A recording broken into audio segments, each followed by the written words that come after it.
Oke, ya. Saya minta maaf ya, ini mundur 1 jam. Ya, kalau anak-anak udah liburan tuh kayak gitu tuh. Jadi apa kadang-kadang waktunya jadi nggak bisa di itu. Oke, nah kita mulai ya market update kita hari ini ya. Ini Senin, ya saya disuruh itu ngomongin tanggalnya terus. Ya, 12 Juni 2023. Oke ya. Jadi kita mau lihat indeksnya ini udah kayaknya udah hampir-hampir mirip dengan apa yang kita harapkan ya. Jadi ada candle hijau lagi satu. Jadi udah 3 candle hijau ya. Walaupun resistennya udah mau kena nih, udah di 6.762 sampai 6.846. Buat teman-teman yang di IG sekalian ya buka ini ya, buka chat ya. Jadi kita bisa lihat bareng-bareng ya. Ya, jadi yang harapan adalah ya dia bisa ini ya, ada candle lagi hijau besok. Karena candle hijau hari ini pun sebenarnya cuma adalah tarikan di sore hari. Ya, jadi bukan sore sih. Dari sesi 2 ya, sebenarnya dia udah pelan-pelan naik ya, tapi penutupan ditarik lagi. Kita nggak tahu yang narik siapa ya. Karena saya belum ngecek juga. Ya, tapi ini adalah sebuah pertanda. Oh, Bayan yang naik. Oh, ya dia pakai Bayan lagi. Oke. Ya, tapi ini adalah sebuah pertanda yang kita harapkan ya moga-moga sesuai juga dengan skenario kita kalau indeks itu akan terus membaik. Ya, terus membaik sampai nanti akhir tahun. Tapi nanti teman-teman pasti akan lihat ya. Setelah Juli itu biasanya Agustus. Kalau secara seasonal itu Agustus biasanya jelek. Jadi ya, mungkin nanti Agustus ada koreksi, tetapi jangan lupa ya indeks itu udah naik duluan. Jadi Juni, Juli dia memprice in untuk Q2. Ya saya udah ngomong berkali-kali ini ya. Dia memprice in untuk Q2 kelihatannya bagus untuk ini ya, untuk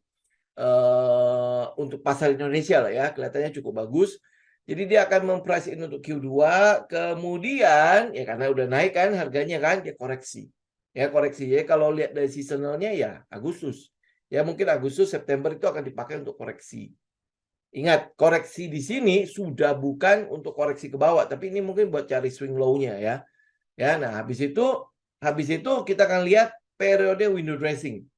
Berarti window dressing itu di Oktober, November, Desember, nanti mungkin akan masuk ke Januari efek, Februari ya moga-moga ya, terus sampai ke dividends lagi ya. Nanti habis itu nggak tahu akan terjadi apa. Tapi yang pasti adalah kalau dia sesuai dengan skenario, lu masuk. Oke? Kalau dia sesuai dengan skenario, lu masuk. Jangan sampai udah semua sesuai, terus habis itu nggak masuk-masuk juga ya. Gue bingung ya. Lu apa ya? Kita bilang ya. Nggak, ya itu nggak tahu lu mau tunggu apa lagi. Oke? Nah, kemudian hari ini itu mulai berlaku papan pemantauan khusus. Papan pemantauan khusus ini udah saya share minggu yang lalu ya, kalau nggak salah ya. Saya share di Tele, teman-teman udah bisa perhatikan. Ternyata saya pikir tadinya adalah dia harusnya berlaku di bulan Juli ya. Mungkin hybridnya yang berlaku Juli. Tapi papan pemantauan khusus itu sudah diresmikan hari ini. Jadi udah mulai berlaku hari ini. Nah, papan pemantauan khusus ini apa? Ini adalah saham-saham yang ada 11 kriteria di situ. Ya, ini kalau teman-teman lihat ya hari ini ada 11 kriteria. Jadi selama 6 bulan rata-rata harganya itu di bawah 51. Dari 6 bulan rata-rata harganya di bawah 61. Laporan terakhir opini tidak menyatakan pendapat atau mungkin dia laporan keuangannya belum diaudit atau gimana ya. Nah, dan seterusnya intinya memang tidak terlalu bagus-bagus banget, tapi satu juga ya, di situ ada namanya likuiditas. Ya, dia ada likuiditas juga yang memang kecil ya. Jadi likuiditasnya mungkin di bawah 10 juta atau berapa gitu. Ada nggak angkanya? Nih. Ya, likuiditasnya rendah karena rata-rata hariannya itu kurang dari 5 juta. Oh iya itu kecil banget ya. Atau kurang dari 10.000 lembar saham dalam waktu 6 bulan terakhir. Berarti itu likuiditas benar-benar rendah. Dan ada 171 saham. Ada 171. Jadi kalau teman-teman lihat saham di indeks harga saham gabungan itu ada 800, ini berarti hampir 20%-nya. Atau lebih ya, 20% lebih. Kebayang ya. Nah, apakah di luar saham-saham ini itu nggak ada yang jelek? Ya pasti banyak. Pasti banyak. Cuman kalau dia masuk dalam kriteria ini, baru dimasukin kan. Nah, ini kita masih belum bicara mengenai fundamental ya. Kita baru bicara mengenai ya yang kayak gini-gini nih. Likuiditasnya kurang ya, sahamnya udah di udah tidur ya dan sebagainya. Ya ini udah ada 171. Jadi dengan kata lain yang sering saya bilang, kalau teman-teman tidak mau berhati-hati ke depannya, maka ya lebih banyak jebakan-jebakan ini. Ini adalah papan pemantauan khusus ini adalah satu effort dari bursa. Ya, jadi lu tinggal harganya apa enggak lah ya. Satu effort dari bursa untuk melindungi lu dari ya saham-saham yang seperti ini. Tetapi ingat ya, 170 saham ini sudah kejadian. Jadi ini kan periode harus 6 bulan kan. 6 bulan terakhir rata-rata di bawah 51. Jadi bisa jadi lu udah kejebak di situ. Dari awal ya mungkin dia akan baik-baik aja, fine-fine aja kok. Teman-teman juga saya udah share ya saham-saham apa saja di papan pemantauan khusus ini. Jadi bisa jadi awalnya itu dia baik-baik aja. Ya kemudian dalam 6 bulan terakhir dia cuma di situ-situ aja. Jadi apa yang terjadi? Ya udah akhirnya lu udah kejebak di situ ya mungkin sekarang juga lu udah ada di dalamnya. Jadi akhirnya apa? Ketar-ketir. Jadi walaupun dia udah dimasukin ke dalam papan pemantauan khusus ya tetapi mungkin lu udah terjebak di situ. Jadi dengan kata lain ya, saya mau ingatkan kepada teman-teman ya, kalau lu masih bermain-main dengan saham-saham yang pergerakannya nggak jelas, yang dia bergerak nggak pakai alasan dan lain sebagainya ya, hati-hati. Oke? Hati-hati. Jadi ya mungkin saja nanti salah satu saham yang teman-teman ambil itu nanti endingnya masuk ke dalam papan pemantauan khusus. Lu nggak mau dong seperti itu kan? Jadi oleh sebab itu dari awal garis bawahi di dalam setiap metode teman-teman, lu harus punya dasar untuk mengambil sebuah barang. Ya, lu harus punya alasan untuk mengambil sebuah saham. Jadi kalau dia tidak ada alasan, jangan diambil. Kalau lu nggak menemukan alasan apapun untuk membeli saham itu, jangan diambil. Udah gitu aja. Itu saja sudah akan menghindari teman-teman dari banyak sekali mara bahaya. Oke, ya. Itu satu. Jadi kalau tidak ada alasan kenaikan, maka jangan lu ambil. Nah, dengan kata yang bagaimana gue tahu dia nggak ada alasan sama dia ada alasan? Lu research, lu bekerja, lu kerja. Gitu loh. Jadi nggak cuman apa ya kayak saya sering bilang kan mengulurkan tangan. Gua beli apa nih hari ini? Ya, atau nanti gua harus ngapain? Nah, gitu ya.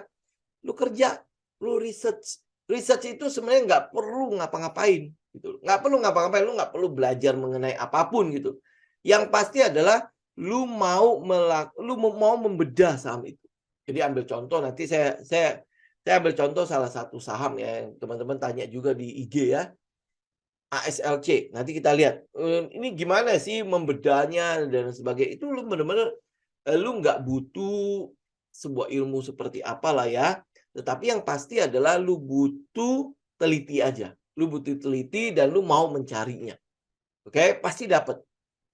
Ya. Jadi ingat, semua pergerakan harga itu bergerak karena sebuah alasan. Oke?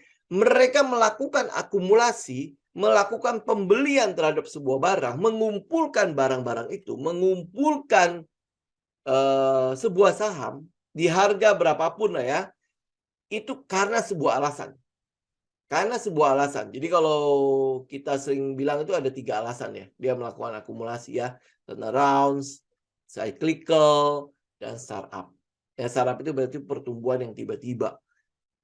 Oke? Jadi ada alasan untuk dia melakukan pengumpulan barang. Kalau lu tidak menemukan alasannya, lu nggak usah beli. Ambil contoh misalnya BBHI. Hari ini kan dia naik, kemarin juga naik ya. Hari ini sempat arah, kemudian dia turun. Nah, lu temukan dulu alasannya kenapa dia naik. Baru lu mulai beraksi. Oke? Ya. Nah, mungkin teman-teman juga sering bertanya gini, kan gue udah cari nih sentimen-sentimennya. Bagaimana kalau sentimen itu kita ukur nih, gue objektif atau subjektif? Karena kalau lu udah suka dengan sebuah saham, lu pengen banget lu ketemukan alasannya, dan lu pengen banget itu yang menjadi alasan untuk dia naik. Gitu kan, lu pengen banget kan, ini benar nggak subjektif gua atau objektivitas memang si gajah-gajah itu mengumpulkan barang sesuai dengan apa yang gue cari nih, alasannya sama nih. Yang dilihat oleh gajah sama yang ditemukan oleh gua itu nggak jauh berbeda. Gitu. Jadi alasannya itu, oh kayaknya ini nih.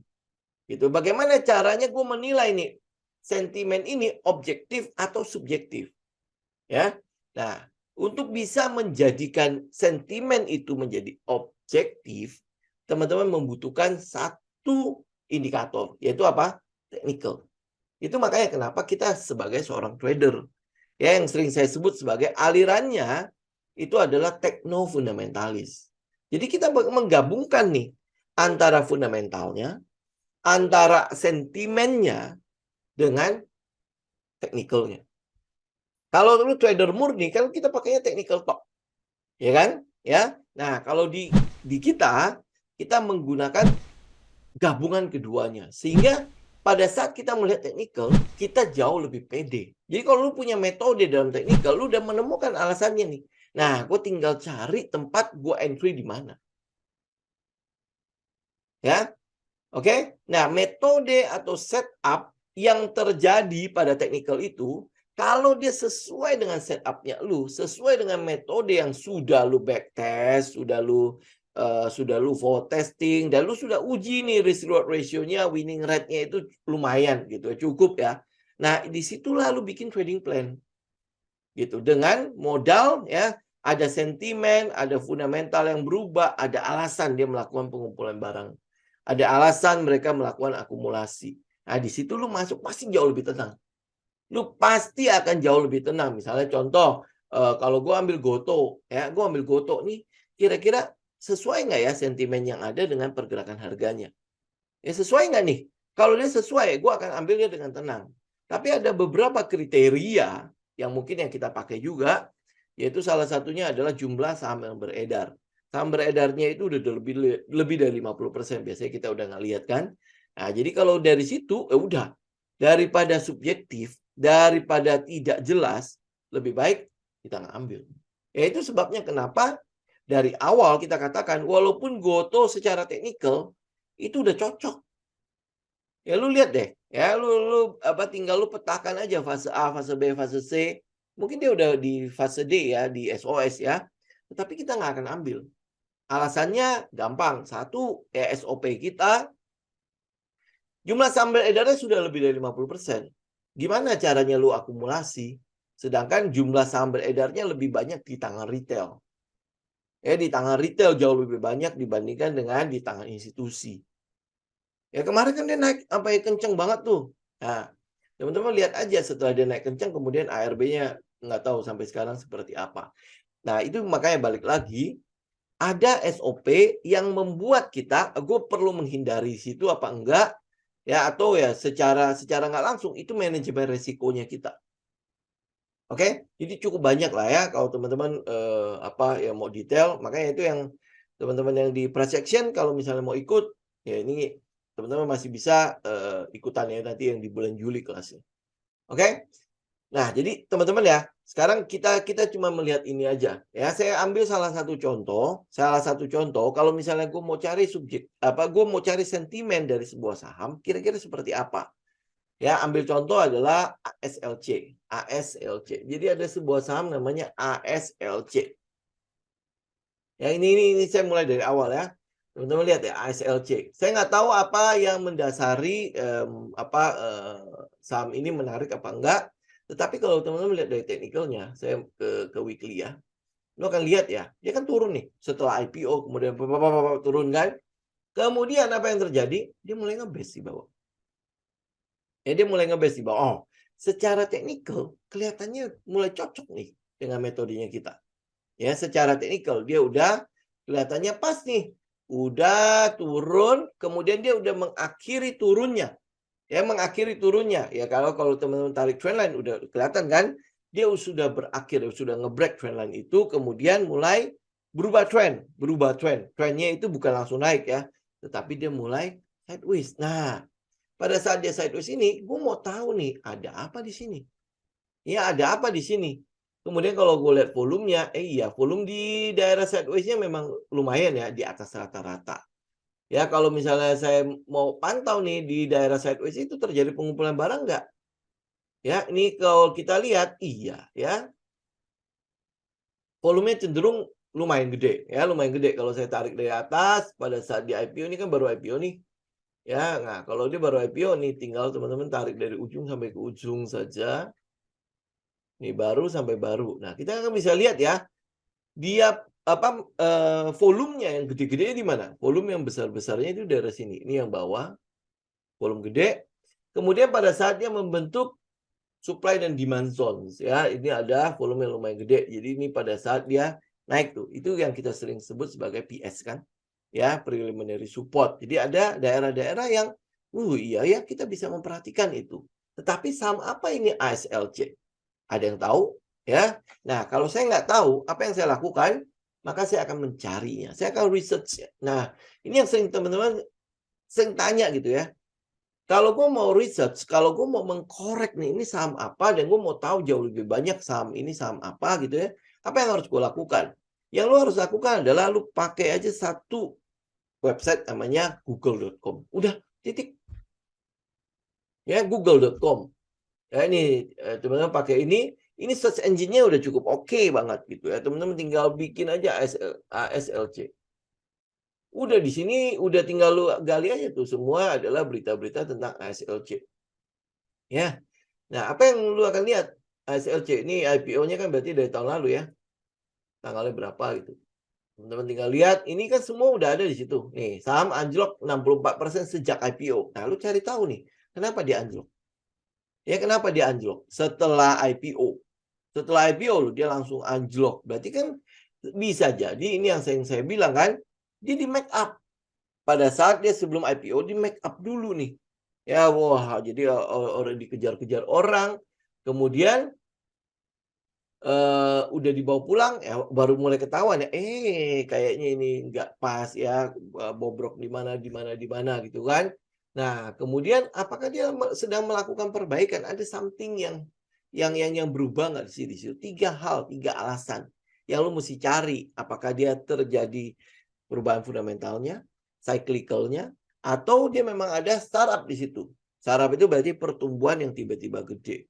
Ya, nah lu tinggal cari tahu nih ASLC ini apa. Nah, ASLC ini kalau misalnya teman-teman lihat nanti cari sendiri ya, saya tinggal simpulkan aja ya. Saham ASLC ini adalah perusahaan otomotif yang berbasis IT. Ya, yang berbasis IT. Jadi dia otomotif tetapi basisnya IT. Jadi yang sama kayak Tokopedia lah, sama kayak Bukalapak ya, dia punya toko tetapi nggak punya barang. Yang jualan yang mereka-mereka. Ya, yang punya barang ya memanfaatkan ini namanya apa? Marketplace ya. Semacam itulah ya. Dia menaruh barangnya ya kalau misalnya ketemu nih ada yang mau beli dan ada yang mau jual, ketemu ya udah dia mungkin dapat fee-nya atau apa gitulah. Nah, itu adalah sedikit mengenai ASLC. Kemudian kalau teman-teman lihat ya, apa yang menarik dari sini? Oh, dia adalah anak perusahaannya ASSA. ASSA itu adalah Adi Sarana Armada ya, ASSA. Jadi ASSA you know lah, punya siapa? Punya TP Rahmat. Ya, punya TP Rahmat. TP Rahmat kan lu tahu dong ada DRMA, ada DSNG, ada TPAG, bla bla bla bla segala macam, lalu lihat sendiri, dan dia mantannya si Astra International, mantan ya Astra International. Nah, ini apa hubungannya nih? Apakah berarti kan dia menjual mobil bekas. Nah, mobil bekas gimana cyclicalnya hari ini? Setelah pandemi, apakah dia terjadi ada turnaround di situ? Ya kan tinggal lihat kan, gue cuma tinggal cari aja alasannya. Turnaround, cyclical kah, atau startup? Karena ini IT ya, tiba-tiba dia bisa naik kenceng atau gimana gitu. Nah, karena ini perusahaan IT, gue cek dulu nih ya ke technical yang namanya Tekno. Karena di IT pasti dia masuk ke dalam sektor ini kan. IT kenapa ya? Ya kalau lihat dari teknikalnya, kayaknya masih belum ya. Dia ngebreak juga belum dari teknikalnya. Tetapi memang kelihatannya sudah mulai berhenti turun untuk sektor sektor teknologi. Jadi yang bisa jadi teman-teman bisa memperhatikan saham ini. Menjadi salah satu ya saham yang bisa lu perhatikan. Kalau seandainya di sektor teknologi dia mengalami breakout, ya ada sesuatu yang cukup bagus di daerah situ. Ya, jadi kita bisa memperhatikan. Jadi siapa tahu dia mulai akan nge-base daerah sini. Ya, siapa tahu nih. Ya, kalau lihat dari Tekno itu sekitar 4.724 sampai ini weekly, kita lihat di daily. Kita katakan dia udah mulai ada perubahan pada trendnya di situ. Jadi udah mulai turunnya juga udah mulai terbatas. Kalau di saham Tekno ya, ini daily ya kita lihat ya. Ada penurunan yang sudah mulai terbatas. Kita cuma tinggal tunggu dia berubah trend dari downtrend ini menuju kepada trend yang sideways. Jadi kalau lihat dari teknikalnya saham teknologi, ini kayaknya masih agak-agak sedikit lama ya. Masih agak-agak mungkin ya masih butuh waktu lah, takes time gitu. Nah, kalau balik lagi ke ASLC, sama, dia punya technical juga sepertinya baru mungkin akan selesai atau mungkin akan masuk ke fase C. Fase C itu berarti bisa jadi ada spring atau tidak ada spring. Spring itu berarti ini supportnya ada di 77 ya. Nah, mungkin nggak dia tembus ke bawah. Oh, dia cyclical ya? Ada ya? Oke, ya udah. Berarti udah dikonfirmasi ada di cyclical. Nah, berarti kita lihatnya bukan di Tekno, tapi di cyclical. Nah, ini cyclical tadi pagi juga sempat saya itu ya. Saya posting di tele ya. Jadi kalau teman-teman lihat dari cyclical, ini adalah resistennya 900 ya, 900 sampai 915 di sektor consumer cyclical ya. Nah, kalau begitu, apa yang terjadi di cyclical? Berarti cyclical itu ada MAPI, ada ERA, ada ACE, ada Ramayana juga ya. Itu udah cyclical kan ya? Nah, yang lu lihat adalah kalau di sektornya udah cukup bagus. Kalau teknologi tadi kan kita harus nunggu ya. Nah, sektornya sebenarnya udah cukup bagus. Di mana S udah masuk ke SOS, kemudian MAPI sudah masuk ke markup. Kemudian kalau lu lihat ERA juga udah mulai siap-siap untuk nge-break. Tinggal Ramayana doang sih yang masih di bawah ya. Oke? Nah, jadi bisa jadi ASLC ini bisa menjadi salah satu pilihan lu kalau lu mau lihat ke sektor non cyclical. Kalau lu belum dapat S hardware misalnya. Kalau udah dapat S hardware sudah. Kalau lu udah punya MAPI ya udah nggak usah lihat ini lagi. Ya, ini udah tinggal ikutin trend aja. Satu sektor satu aja. Jadi nggak perlu harus semuanya lu cemplungin di situ. Nanti kalau sampai rontok semuanya, percuma gitu kan. Nah, apa yang teman-teman lihat dari untuk teknologi dari cyclical? Ini yang tadi pagi sempat saya share ya. Jadi kalau lu lihat dari trend line-nya, dia udah nge-break, ini trend line-nya, dia udah nge-break, udah retest, sekarang tinggal kita tunggu resisten ini. Ini resisten 900 sampai 915. Nah, tadi juga saya sempat share kan, kemarin kan kita bilang kan, S hardware mungkin ya untuk akselerasi pendapatan di bulan Juni ini kemungkinan besar akan ada sales ya, ada boom sales apa segala macam. Nah, kebetulan tadi sempat lihat tuh di ACE, itu beneran ada boom sale. Ya, jadi ada sale yang dia lakukan buy one gratis satu, kemudian sell sampai up to 70%. Oh, pokoknya oke lah. Ya. Nah, jadi bisa jadi mereka akan akselerasi di situ. Nah, apakah ASLC juga mengalami hal itu? Karena kalau saya lihat ya, dari ini RUPS yang kemarin tanggal 31 Mei, ASLC, ini saya ambil dari iPod ya. Ini sama, saya dapatnya juga dari Google, tinggal ya comot aja. Ya, nah kalau teman-teman lihat ya dari manajemennya dia mengatakan bahwa akan ada pertumbuhan yang positif seiring dengan transaksi mobil bekas yang sudah semakin bergairah. Apa benar? Teman-teman cek ke lapangan, oke? Nah, jadi dari Januari sampai April ada 300 unit lebih. Jadi naik 5,2%. Itu cukup bagus ya. Ya.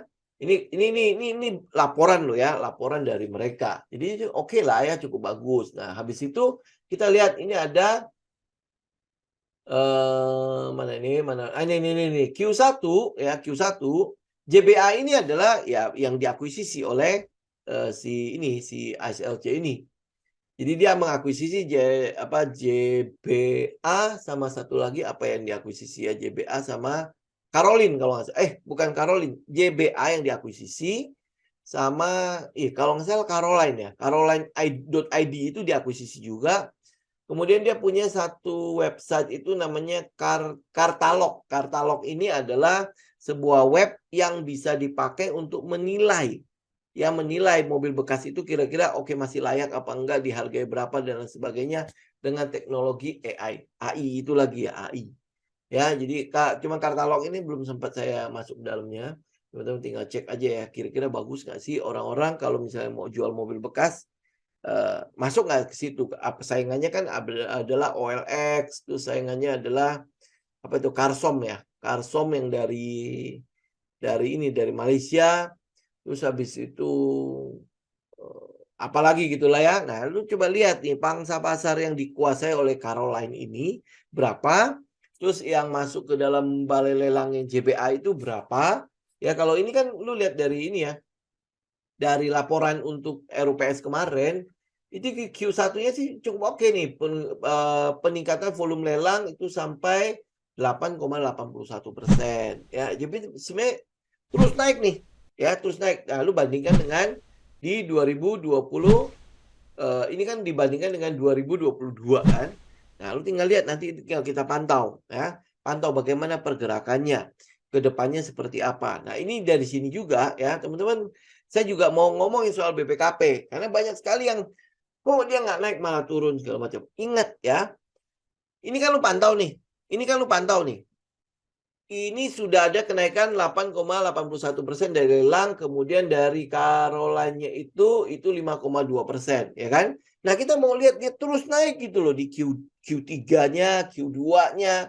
Ini Q2 ya. Nah, Q3-nya terus naik. Nah, sama seperti BPKP. BPKP juga begitu, teman-teman. Kan kita udah bilang kan, dia tujuannya apa? Naik ke buku 4. Apakah sudah naik? Belum. Tetapi dia sedang menuju ke sana. Kalau sudah terjadi, ya, ini berarti kan dia udah pricing dong. Berarti ada pergerakan harga ke sana. Kemudian dia sedang CAR-nya bagaimana? Kan kemarin sudah masuk 11, hampir 12 T dari Kokmin lagi dan satu itu ya. Nggak tahu siapa lah itu ya. Nah, jadi udah masuk 12 lagi. Jadi secara CAR capitalnya ya modal resetornya itu udah jauh lebih tinggi. Nah, kita mau mantau lagi nih. Apa yang dipantau? NPL-nya gimana? Karena peninggalan masa lalunya itu masih gede banget. Ya, jadi ini sedang kayak disapu-sapu bersih lah. Sedang dibersih-bersihin. Nah, lu cek ya bagaimana corporate action-nya. Kalau corporate action-nya menuju kepada yang lu mau dan teknikalnya lu lihat itu masih terus berkembang seperti skenario-nya lu cicil gitu. Ya, lu cicil. Makanya dibilang cicil pelan-pelan. Kalau lu udah tahu nih, oh, sekarang udah masuk buku 4 belum? Belum. Nah, kapan masuk buku 4? Mungkin di Q3, Q4 kita baru ada kejadian. Nanti ada laporan mungkin BPKP masuk ke buku 4. Nah, lu cicil pelan-pelan. Kan menuju ke sana. Berarti modal yang lu alokasikan ke BPKP jangan gede dulu. Jangan besar dulu. Kenapa ya? Karena kan kita masih lihat corporate actions-nya. Kita masih lihat manajemennya, usaha-usaha manajemennya. Memang sudah di depan mata, itu udah kelihatan. Dulu kalau research tentang BPKP, udah pasti lu udah bisa inilah ya. Itu jauh lebih mudah nge-research BPKP dibandingkan dengan ASLC. Ya kalau ini kan memang minim banget ya informasi karena mungkin masih baru juga. Tapi kalau BPKP dari masa lalunya sampai sekarang, sampai zamannya si Kokmin, lu udah bisa research dan lu udah bisa lihat perbedaannya gimana. Ya. Jadi kalau lu lihat kembali nih kalau di mereverse kepada 3 alasan untuk terjadi akumulasi, turnaround kah, cyclical atau startup, BPKP lebih kemana? Ke turnaround. Karena dulunya kan jelek. Ya, sekarang dia sedang berusaha untuk diperbaiki oleh sebuah manajemen yang punya uang. Ya, gitu ya, yang punya uang. Ya lu lihat tadi kemarin kan dia isu 12 triliun dikasih. Ya kan ada uangnya. Ada uangnya daripada yang kau isu tapi nggak ada yang standby, nggak ada yang apa-apa. Jadi nggak ada yang action gitu loh. Ini ada uangnya. Berarti kan ada peluang dia akan ke depan. Ada peluang ya ke depannya akan lebih baik. Nah, kalau ke depannya akan lebih baik, Lu cicil sesuai dengan teknikalnya. Sesuai dengan teknikalnya. Oke? Ini balik lagi ke ASLC. Jadi ya kalau BPKP lu nggak usah tanya lagi, nanti pasti gua update. Pasti gua update ya. Karena kan dia masih di bawah. Kalau S udah gua nggak update lagi, deal udah gua nggak update lagi, ya kayak bird juga udah gua update lagi, dia udah tinggal jalan doang, apalagi yang nggak gua update ya. Ya pokoknya yang udah di atas udah nggak usah diupdate, lu udah tinggal follow the trend aja. Ya, nah ini balik lagi ke ACLC. Lu kan udah lihat nih, kalau ini dia udah mulai ada perkembangan di situ. Nah, lu masuknya gimana? Masuknya lewat technical. Jadi nggak buta-buta banget gitu loh, ya. Nah, sekarang technicalnya benar nggak mencerminkan apa yang dikatakan oleh manajemennya. Kalau benar, nah ini yang mau kita lakukan gitu loh. Skenario gimana? Lu lihat technicalnya. Technicalnya gimana? Technical mengatakan bahwa ini supportnya di 77. Supportnya di 77 dan kelihatannya dia udah selesai turun. Downtrend-nya udah kelar, sekarang dia ada di posisi sideways. Oke? Nah, kalau dia di posisi sideways, apa yang gua mau lihat? Ya, gua mau mendeteksi pada saat sideways itu apa yang sedang dilakukan. Benar nggak terjadi akumulasi di situ? Benar nggak sebuah pada saat dia sideways itu ada pengumpulan barang yang terjadi. Kemudian kita mau cek juga nih beberapa hal dari ASLC. Yaitu apa? Pemegang sahamnya itu berapa banyak. Ya, dari situ aja lu udah bisa mensortir, gua mau ikutin dia apa enggak. Nah, kalau lu lihat ya, pemegang sahamnya yang terbanyak itu adalah ASSA. ASSA itu adalah 77,6%. Hah? Masa ini Panin Group? Bukan, ini punya ASA. ASSA, Bu, bukan Panin, ya. Nah, kemudian ini yang mau gua lihat nih. Di saham publiknya itu dia cuma 20%. Ya, 20%. Coba bandingin kalau teman-teman lihat Bukalapak itu berapa persen. Gede banget ya. Lu lihat Goto itu berapa persen. Nah, jauh lebih baik, jauh lebih gampang mengumpulkan 20% atau mengumpulkan 60, 70, 80%. Ya. Jauh lebih gampang gimana? Kenapa? Akumulasi itu sesungguhnya adalah dia mengumpulkan barang, karena dia nggak mungkin beli lagi dari si yang punya, kecuali yang punya mulai jualan sahamnya. Kalau yang punya jualan saham, lu udah mesti khawatir dong, tanda tanya, kenapa dia keluarin saham? Kenapa dia jual kalau memang masa depan di saham itu bagus? Ya kan? Harusnya di keep dong. Ya ini di keep dong. Jadi lu udah tahu dong ke depannya bagus, ngapain gue jual? Ya ngapain gue jual gitu loh. Oke? Nah, jadi dia akan ngumpulin dari 20% ini. Nah, 20% kita nggak tahu dia udah ngumpulin berapa banyak. Ya, dan siapa yang ngumpulin? Ya kita juga belum tahu kan? Kenapa ya? Lalu bisa cek sih sebenarnya dari IDX. Ya, IDX yang 5% itu loh. Tapi kalau dia udah ngumpulin di atas 5% baru ketahuan. Ini di sini pasti tercatat. Ya. Nah, kalau dia belum sampai 5% ya nggak akan ketahuan. Ya, kalau dia udah ngumpulin 5%, ini harusnya udah dibawa lagi. Ya, pasti nanti udah nongol di sini. Siapa gitu, si A. Ya, udah 5% sekian gitu. Ya. Nah, oke. Nah, balik lagi. Jadi kalau kita lihat di sini, aku mau cek teknikalnya. Teknikalnya benar nggak ada pengumpulan barang? Lu bisa lihat ya. Volume pada saat sideways itu udah cenderung tinggi. Ya, udah cenderung tinggi. Jadi kita kasih rata-ratanya.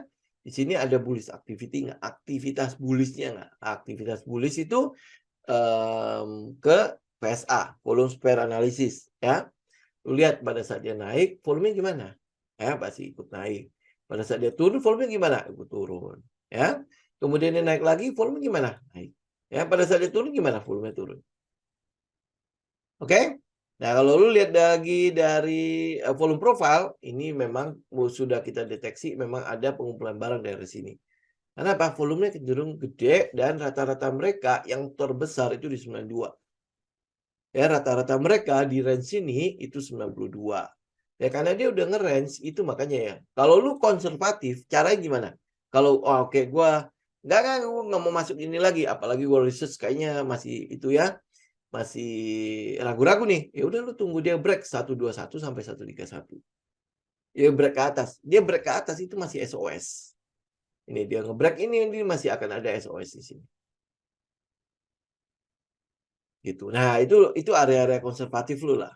Gitu ya. Tapi kalau lu agresif, apalagi lu research kayaknya gue udah bisa megang nih data gue. Gue udah pede banget di situ ya. Nah, lu lu mulai cicil masuk. Apalagi dia masih di cepean lah.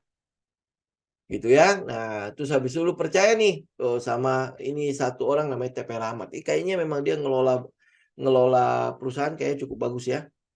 Ya, ini yang selama ini yang kita lihat loh ya. Bagaimana dia SSA, teman-teman dapat berapa ratus% di situ. Terus DSNG ya itu juga cukup bagus, TAPG ya. Ini lagi ngedrop aja mereka. Nah, kemudian DRMA. Kalau ini yang kita rekomen itu lumayan banyak sih yang dari si TP Rahmat ini. Ya, DSNG, ya kemudian si ASSA, kemudian dia bikin DRMA. Nah, apakah ASLC ini akan perform juga, kita nggak tahu ya. Tapi kalau lu mau lihat objektifnya adalah technical. Jadi kalau lu yang konservatif, lu tunggu dia nge-break. Oke, lu yang agresif, kita tinggal tunggu dia bikin ini swing low-nya harusnya udah mulai confirm, mungkin akan ada money spot daerah sini. Ya, mungkin ya. Jadi kalau lu lihat ya, ini money spot-nya kemungkinan besar akan ada daerah sini.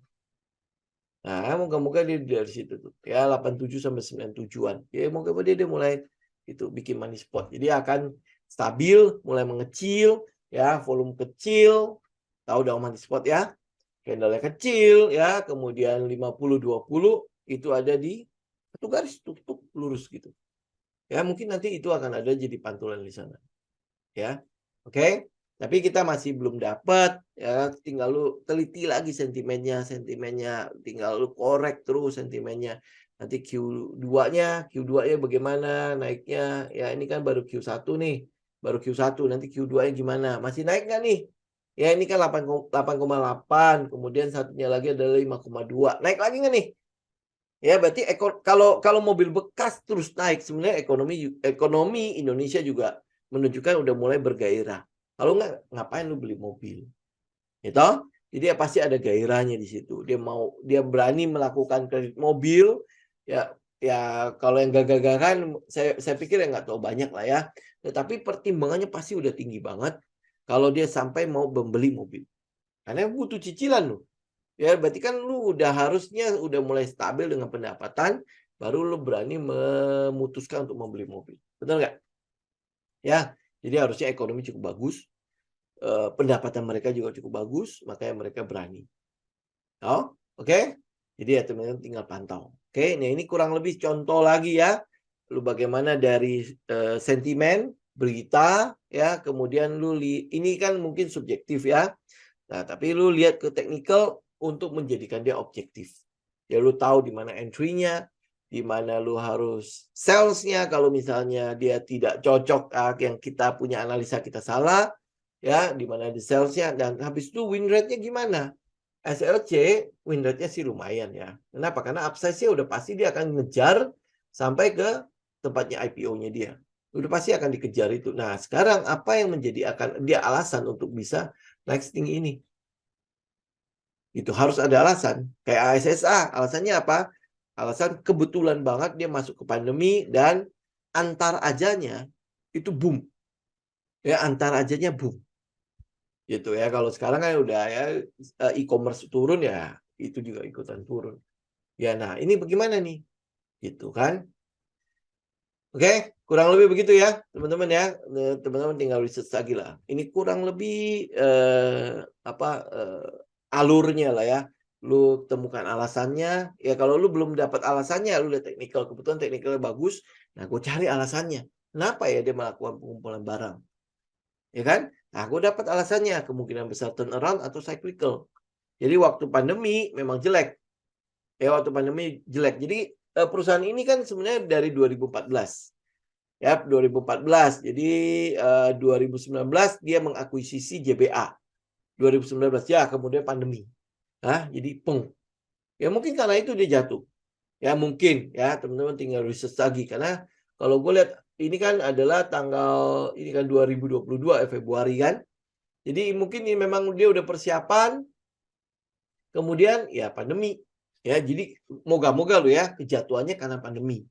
Karena kalau lu lihat dari ini apa itu namanya? EPS-nya itu juga sebenarnya enggak jelek-jelek banget gitu. Ini Ini IPS-nya nih. Nggak jelek-jelek banget. Memang ini di 2022 ya Q2-nya, Q3-nya itu memang minus. Ya, memang minus. Tapi sebelumnya memang masih cukup bagus. Nah, kita nggak tahu nanti ke depannya seperti apa keuntungan bersihnya. Di Q1 2023 memang sangat-sangat turun ya. Turunnya jauh banget. Tapi ini teman-teman nanti itu ya tinggal cross check lagi karena ini data gratisan nih. Ya lu tinggal cek di RTI kah? RTI kan yang di aplikasi yang handphone kan masih gratis kan, lu cek bagaimana IPS-nya. Nah, tinggal kita follow up.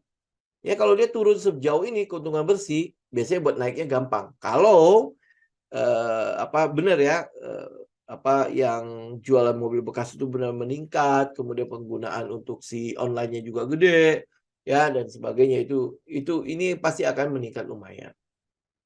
Ya jauh lebih gampang dia untuk turnaround-nya gitu daripada ini udah gede-gede ya kemudian dia turnaround setengah mati.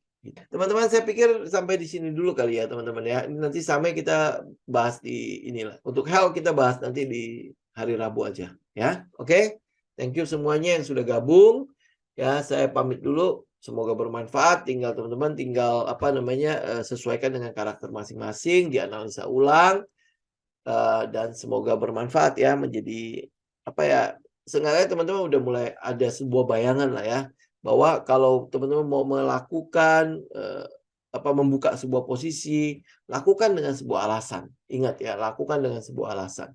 Kalau lu tidak menemukan alasan untuk membuka posisi di situ, jangan diambil. Dan alasan lu harus objektif. Makanya lu harus satukan dengan sentimen, fundamental, plus technicalnya, membuat dia lebih objektif. Technical itu adalah setup lu metode yang sudah lu uji. Sehingga membuat si setup itu menjadi apa yang lu lihat itu menjadi objektif. Itu yang paling penting. Jadi nggak subjektifnya kita. Ya. Jadi lu tahu di mana stop loss lu kalau sampai lu salah, lu bisa tahu ini kira-kira risk reward ratio-nya lebih tinggi atau memang ya biasa-biasa aja. Kalau biasa-biasa aja mending kita nggak usah ambil. Tapi kalau reward-nya itu dia itu yang mau kita cari kan. Gitu ya. Oke, kurang lebih seperti itu. Thank you semuanya. Sampai ketemu lagi nanti di hari Rabu mendatang. Oke. Saya izin pamit. Tuhan berkati.